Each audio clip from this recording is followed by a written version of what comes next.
দেখো গাইস, আজকে আমি ডিম রান্না করব, সেটাই তোমাদের সাথে শেয়ার করছি। দেখো আমি কেমন রান্না করছি, আর দেখো এখানে কতগুলো ডিম আমি নিয়ে নিচ্ছি। এখন কিন্তু ডিম আমি সিদ্ধ করে নিব। আর তোমরা ভাবছো যে আমি উঠানে কেন রান্না করছি, দেখো আমাদের গ্যাস কিন্তু ডিমের আলাদা, মাংস আর ডিমের কিন্তু একটা গ্যাস। আর ওইদিকে যে বারান্দায় গ্যাসটাতে আমরা যেটা রান্না করি, সেটা কিন্তু আমাদের মাছ, পেঁয়াজ, রসুন সব কিছুই রান্না করা হয়। আর ঘরে যে গ্যাসটা আছে, সেটা কিন্তু আমাদের একদমই নিরামিষ। কি অদ্ভুত ব্যাপার বলো! মানে মাছ, মাংস, মাছ, পেঁয়াজ, রসুন সব ওই গ্যাসে খাওয়া যাবে, ডিম, মাংস খাওয়া যাবে না। তার জন্য আমাদের ডিমের বেশিরভাগ জিনিসই খাওয়া হয় না, জানো? এই মানে ইসের জন্য আবার গ্যাস সিলিন্ডার পাল্টাও, এই ওভেনে লাগাও, ওই ওভেনে লাগাও, এরকম বিরক্তকর। তার জন্য হয়তো কোনো চাউমিন টাউমিন খাবো, তখন ওই সবজি বা পেঁয়াজ টেয়াজ দিয়ে খেতে হয়। যেমন ভাত ভাজা খাবো একটু ডিম দিয়ে, তাও হয় না।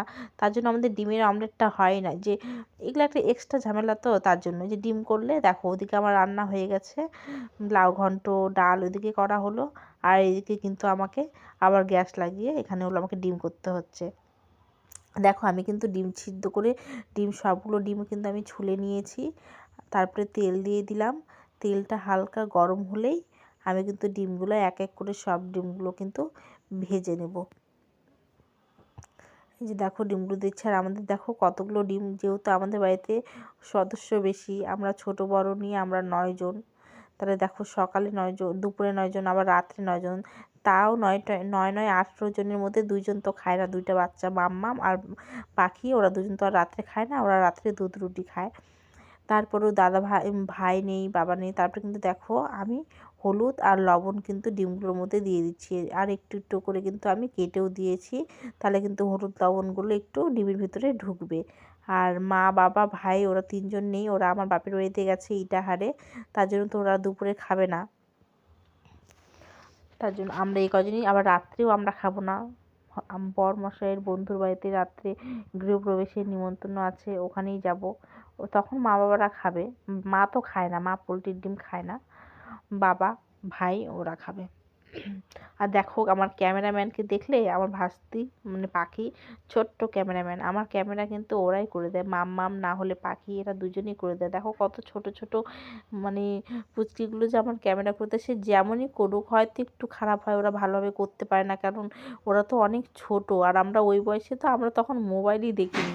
আর এখন তো ওরা দেখো মোবাইল দেখছে বা যত কিছু করার করছে, হয়তো আমার থেকে ভালোও করে আরও। এই যে দেখো ডিমগুলো কিন্তু আমি সব, অর্ধেক ডিম ভাজা হয়ে গেল। আমি কিন্তু ডিমগুলো উঠিয়ে নিচ্ছি। আর আমি কিন্তু বেশি ডিম, এগুলো লাল হয়েছে তাও হলুদ দেওয়ার জন্য, মানে হলুদ আর লবণটা যদি পরে দেওয়া যায় তেলের মধ্যে, ডিমটা ছেড়ে কালারটা কিন্তু খুব সুন্দর হয়। আর একভাবে যদি মানে কোনো সময় হয় না যে থালার মধ্যে হলুদটা দিয়ে মেখে তারপরে ওই কালারটা কিন্তু সেরকম আসে না। আর কড়াইয়ের মধ্যে যদি ডিমটা ছেড়ে তারপরে হলুদটা দেওয়া যায়, কালারটা কিন্তু খুব সুন্দর হয়। আর তেলের মধ্যেও যদি হলুদটা দেওয়া হয়, তাহলেও ডিমের কালারটা কিন্তু খুব সুন্দর হয়, হলুদ হলুদ। আর ডিম কিন্তু আমরা খুব কড়া করে ভাজি না, কারণ ডিম ঝোলের মধ্যে দিলে পরে দেবে একটা ছাপা ছাপা ধরনের হয়ে যায়, তার জন্য কেউ খেতেও চায় না, আর আমার নিজেরও ভালো লাগে না। তার জন্য কিন্তু আমরা একদম হালকা ভেজে নিই। আমি তাও একটু ভেজেছি। আর আমার শাশুড়ি মা তো আরও ভাজে না, মানে কড়াই দিয়ে হালকা নাড়াচাড়া করে ডিমটা উঠে নেয়। আমার আবার অত ইসে ভালো লাগে না, একটু ভাজা না হলে ভালো লাগে না। আর দেখো আমি কিন্তু এখন সবগুলো ডিমই কিন্তু দেখো উল্টে পাল্টিয়ে কিন্তু সব ভেজে নিচ্ছি।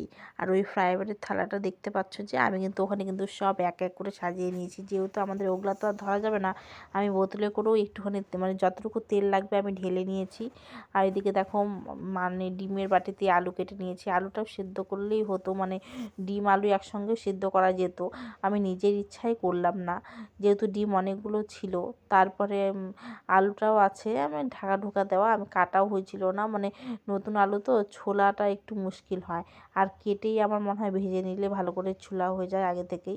আর না হলে মানে নতুন আলু সিদ্ধর পরে ছোলা যায় না ভালোভাবে। আর এই যে দেখো আমার ক্যামেরাম্যান যে কোথায় গেল, ছোট বাচ্চা অস্থির হয়ে গেছে, বিরক্ত হয়ে গেছে, তারপরে আমাকে ক্যামেরা ধরাই দিয়ে চলে গেছে। আর আমি দেখো এক হাতে উঠাতে উঠাতে পড়ে গেল, লাস্টে ক্যামেরা বন্ধ করে তারপরেই কিন্তু আমি ডিমগুলো সব উঠে নিলাম। আর এখন দেখো ডিম কিন্তু আমার সব ভাজা হয়ে গেল। আমি কিন্তু দেখো ভুল করে তেজপাতা আর শুকনো লঙ্কা দিয়ে দিয়েছি আলুগুলো না ভেজেই। এখন কি করব, তার জন্য ওর মধ্যেই আমি কিন্তু এখন আলুগুলো ভেজে নিব ভালো করে। দেখো আলুগুলো কিন্তু আমি সব তেলের মধ্যে দিয়ে দিচ্ছি। এখন একটু হালকা পরিমাণ মতো লবণ দিয়ে ঢাকা দিয়ে দিলে কিন্তু আলুগুলো খুব সুন্দর সেদ্ধ হয়ে যাবে। আর নতুন আলু সেদ্ধ হয়েই যাবে তাড়াতাড়ি, কিন্তু নতুন আলুর একটাই গুণ খারাপ, যে সিদ্ধ হয় খুব তাড়াতাড়ি, কিন্তু ঠান্ডা হয়ে গেলেই সেটা একদম শক্ত হয়ে যায়। আমার একদম তখন ভালো লাগে না খেতে, গরম গরমই খাওয়া যাবে, ঠান্ডা হয়ে গেলে আর খাওয়া যাবে না। আর কি করব বলো, আমাদেরকে তো এটা এই জায়গাটা যে আমি রান্না করছি এটা কিন্তু আমাদের হলো ঘর হয়ে যাবে, যেহেতু আমাদের গরু আছে তার জন্য কিন্তু এই জায়গাটা এখনও ফাঁকা আছে, কারণ গাড়ি টাড়ি সব কিছু রাখা আছে নিচেই, তার জন্য কিন্তু আমাদের নিচে ঘর হচ্ছে না।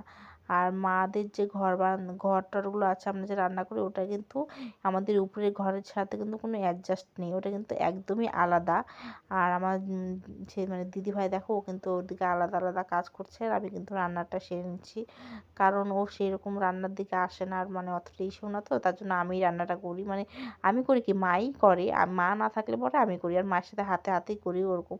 আর আমি কিন্তু দেখো এখন কিন্তু জিরা সম্বারা দিয়ে দিলাম, একটু লাল হলে আমি কিন্তু এখন পরিমাণ মতন একদম তেলটাও দিয়ে দিচ্ছি।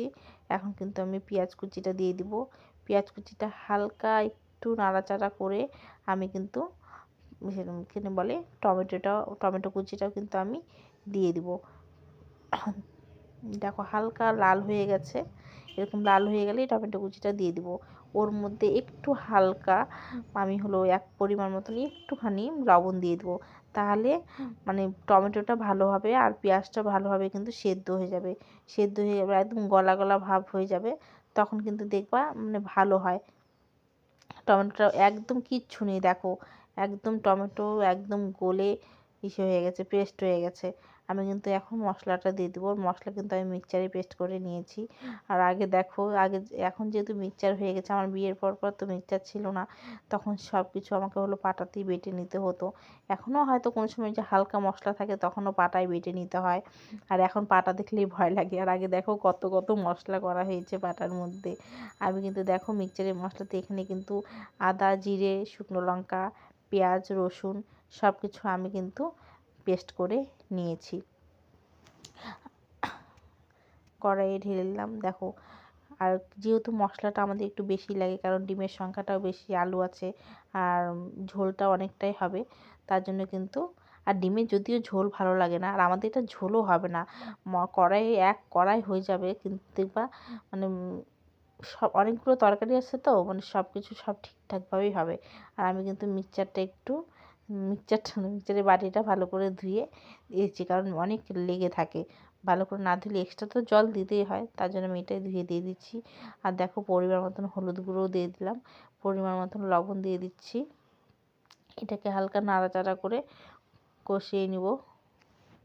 দেখো তেলটা হালকা ছেড়ে ছেড়ে যখনই যাবে তখনই কিন্তু আমি আলুটা ওর মধ্যে দিয়ে দেবো, বেশিক্ষণ এখানে কষাবো না, তাহলে আলুটা এখন দিয়ে দিলে আলুটার মধ্যে মশলাটা ঢুকবে আর আলুটা আরও বেশি ভালোভাবে কিন্তু সিদ্ধ হয়ে যাবে, তার জন্য আমি কিন্তু এখন আলুটা দিয়ে দেবো। আর দেখো উপরে এত সুন্দর ঘর, এত সুন্দর রান্নাঘর থাকতেও আমরা কিন্তু নিচে রান্না করি, যেহেতু মা হলো উপরে রান্না করে না, নিচেই রান্না করে, তার মধ্যে গরু আছে, উপরে তো ওঠা যাবে না, কি করবো। আর এখন দেখো এখানে কিন্তু কাকিমাদের সাথে গল্প করছে, ওরা এসে আমাকে বলছে বাবা রান্নার করছে, ভিডিও করছে, হাসছে, আবার বলছে রান্নার গন্ধ কিন্তু রাস্তায় চলে যাচ্ছে, এভাবে বলছে বাবা রান্নার গন্ধ তো রাস্তায় চলে যাচ্ছে। আসলে জানোই তো পেঁয়াজ রসুনের কোনো কিছু রান্না করলে কিন্তু সেই গন্ধটা কিন্তু আর আটকে রাখা যাবে না, একদম যাবেই, মাংস হোক যে কোনো কিছু হোক, অন্য রান্না যেরকম বুঝতে না, কিন্তু পেঁয়াজ রসুনের রান্না গন্ধ বের হবেই, তাই না। আর আমি কিন্তু এখন ভালো করে ভেজে নেবো, এই যে দেখো আবার কষায় নিচ্ছি ভালো করে একটু, এটা একদম ভালো হবে। আলুগুলো আমি একটু টুকরো টুকরো কেটে দিচ্ছি, দেখো পুরানো আলু কিন্তু গোটা গোটাই ভালো লাগে, কারণ নরম হয়ে থাকে, আর নতুন আলুগুলো কেন একটু ভেঙে দিচ্ছি, কারণ ঠান্ডা হয়ে গেলে ওগুলো একদম শক্ত হয়ে যাবে, তার জন্য আমি কিন্তু হালকা গুঁড়ো গুঁড়ো করে দিচ্ছি। ভালো করে কষিয়ে নিয়ে যখন দেখবো যে কড়াইয়ের সাথে লেগে লেগে যাচ্ছে, এখন সাঁড়াশিটাও নিয়ে নিলাম, কারণ উল্টে গেলে আবার মুশকিল আছে, তার জন্য ভালো করে দেখো চেপে ধরে নিলাম। আর এই সাঁড়াশিটাও কিন্তু আমাদের ডিম মাংসেরই সাঁড়াশি, দেখো ওই সাইডেই ছিল, ওটা হলো ব্যবহার করা হয় না তো সব কিছুগুলো, হয়তো ডিম যেদিন হয় সপ্তাহে একদিন কি কতদিন পর, এগুলো কিন্তু সব ধুতে হয়। ধুয়ে আজকে রাখবো, আবার যেদিন ব্যবহার করবো সেদিন কিন্তু আবার ধুতে হবে। আবার দেখো যেদিন খাবো আমরা, আজকে যে খাবো আমরা কিন্তু ওই বাসন কাসনও খাবো না। এই যে ফ্রাইবারের থালাটা দেখতে পাচ্ছ, এরকম আমাদের অনেকগুলো ফ্রাইবারের থালা আছে, ওগুলোতে সবাই মিলে খাবো। আবার কাচের গ্লাস, আর যদি ফ্রাইবারের থালায় না খাই তাহলে কাগজের মানে কাগজের প্লেটে খেতে হবে। কাগজের প্লেটে বলতে মানে পাতায় খেতে হবে। আর এই প্লাস্টিকের গ্লাসে খেতে হবে। কি অদ্ভুত, কি করা যাবে বলো, যেটা নিয়ম মারা হয়তো আগে থেকেই করে আসছে সেটা তো করতেই হয় বলো। যখন আমাদের মারা যখন ইসে হবে না, যখন আমাদের সব কিছু হবে তখন আমাদের মতন আমরা গুছিয়ে নেবো, কিন্তু মা যতদিন আছে আর মা যেহেতু ওই নিয়মটা করে আসছে, মায়ের তো এখন সহ্য হবে না বলো। মানে যেহেতু যার যেটা নিয়ম জানো, যে মা যেহেতু এগুলো করে আসছে, এখন তো মায়ের উপরে তো আমরা যেতে পারবো না যেহেতু গুরুজন। আর আমি এখন দেখো পরিমাণ মতন কিন্তু জলও দিয়ে দিলাম। মনে হচ্ছে না কতগুলো ঝোল দিয়েছে, কিন্তু না, মানে ঝোলটা তো হয়েছে, ওর মধ্যে দেখো আলুটা দিলাম, তারপরে ডিমগুলো দিয়ে দিব, ঝোলটা ফুটবে, ফুটার ব্যাপার আছে, ডিমগুলোর মধ্যে ঢুকবে, এটা কিন্তু ধীরে ধীরে কিন্তু একদম ঝোলটা কিন্তু টেনেই নেবে। এই যে দেখো আমি এক এক করে ডিমগুলো সব কিন্তু দিয়ে দিলাম। আর দেখো তোমাকে হাতের ইশারা দিয়ে আমি বলছি, বলো তো তোমরা গুনে কয়টা ডিম হচ্ছে, আমাকে কিন্তু কমেন্টে জানাবে যে আমি কয়টা ডিম দিয়েছি। আর আমার ভিডিওগুলো যদি তোমাদের ভালো লেগে থাকে তাহলে কিন্তু আমাকে লাইক কমেন্ট শেয়ার করবে। আর আমার কিন্তু ইউটিউব পেজে খোলা আছে SLS, তোমরা কিন্তু মৌসুমি মাদক, SLS মৌসুমি মাদক, তোমরা কিন্তু অবশ্যই দেখবে, সাবস্ক্রাইব করে দেবে। যদি দেখো আমি কিন্তু গরম মশলা গুঁড়োও দিয়ে দিলাম। আর ভাই যেহেতু গরম মশলা মানে দারচিনি বাটাটা মানে সেরকম মানে পছন্দ করে না, তার জন্য কিন্তু আমি সব কিছু খাই।